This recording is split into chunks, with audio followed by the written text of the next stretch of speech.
Assalamualaikum warahmatullahi wabarakatuh. Kami ucapkan terima kasih kepada seluruh penonton yang sudah menyempatkan waktunya untuk melihat video kami. Sebelum memulai presentasi, izinkan kami memperkenalkan diri terlebih dahulu. Saya Ledis Inawati sebagai moderator dan juga ada Mbak Lita Nafilatul Ilmi serta Mas Rizky Maulana sebagai presentator. Langsung saja, di sini kami ingin mempresentasikan makalah kami yang berjudul Tahap Relating dalam Layanan Konseling. Untuk presentator pertama, yaitu Mbak Lita Nafilatul Ilmi yang akan mempresentasikan poin yang A, yaitu pengertian tahap relating. Kepadanya dipersilahkan. Untuk presentator yang kedua yaitu Mas Rizky Maulana yang akan mempresentasikan tujuan tahap relating. Kepadanya dipersilahkan. Untuk materi yang ketiga yaitu karakteristik tahap relating yang akan dipresentasikan oleh saya sendiri. Karakteristik tahap relating ini dibentuk pada awal hubungan. Seringkali berubah dan menjadi matang ketika konselor dan klien dapat bekerja sama. Kesan awal tersebut akan direvisi kembali, kemudian konselor dan konseli akan semakin memahami. Hubungan tidak akan berkembang melalui satu konteks saja. Beberapa sesi awal diperlukan sebelum konseli merasa nyaman dengan konselor dan bersedia menceritakan tentang perasaan, pikiran, pengalaman, dan masalah-masalah pribadinya. Tahap relating ini terjadi pada fase awal dari pengembangan hubungan konseling. Pentingnya hubungan konseling pertama kali atau tahap relating ini ditekankan oleh Carl Rogers sebagai ahli psikologi.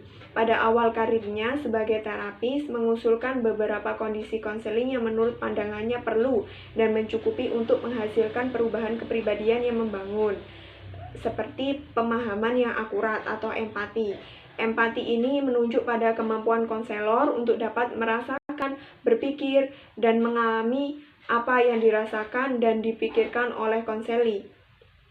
Rogers menyatakan bahwa empati pada suatu kondisi psikologis yang menggambarkan bahwa konselor memahami secara akurat perasaan dan makna-makna pribadi yang sedang dialami oleh klien dan kemudian mengkomunikasikan pemahaman itu kepada konseli. Untuk yang kedua yaitu kesungguhan atau GNQ. GNQ dalam bahasa Inggris yaitu menjadi diri sendiri, jujur, tidak memainkan peran, bersungguh-sungguh dan tulus dalam menolong konseli. Konselor menolong konseli itu bukan karena keterpaksaan. Konselor yang tulus adalah mereka yang nyaman dengan dirinya sendiri dan dengan berbagai individu dalam berbagai situasi. Konselor tidak akan berubah ketika mereka bersama dengan orang yang berbeda, dalam arti bahwa mereka tidak harus mengadopsi peran baru agar dapat diterima oleh orang lain. Kemudian yang ketiga yaitu kongruen. Kongruensi menunjuk pada konsistensi kata-kata, tindakan, perasaan, maupun pikiran. Jika konselor tampak tidak kongruen di mata klien, maka klien tentu akan memberikan reaksi negatif yang tidak mendukung proses konseling. Yang keempat, keterbukaan. Menurut Rogers, yakni suatu kondisi yang digambarkan sebagai kesediaan untuk membuka diri secara jujur. Hal ini menciptakan lingkungan yang aman dan nyaman untuk klien dalam membicarakan masalah pribadinya. Keterbukaan ini memungkinkan terjadinya hubungan yang kuat antara konselor dan konseli yang merupakan dasar bagi perubahan dan pertumbuhan positif dalam konseling. Untuk yang kelima yaitu penghargaan positif. Penghargaan positif sering disepadankan dengan respect, yang menunjuk pada kemampuan konselor untuk menghargai dan menerima klien sebagaimana adanya. Secara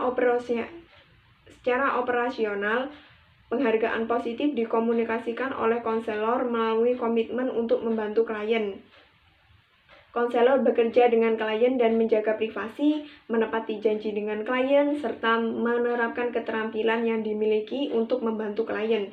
Dalam penghargaan positif, konselor harus memahami konseli dengan menggunakan respon-respon refleksi perasaan.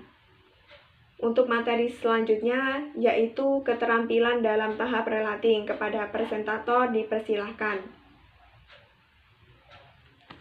Mungkin itu saja yang dapat kami sampaikan dalam presentasi kali ini. Semoga bermanfaat. Kami pamit undur diri. Wassalamualaikum warahmatullahi wabarakatuh.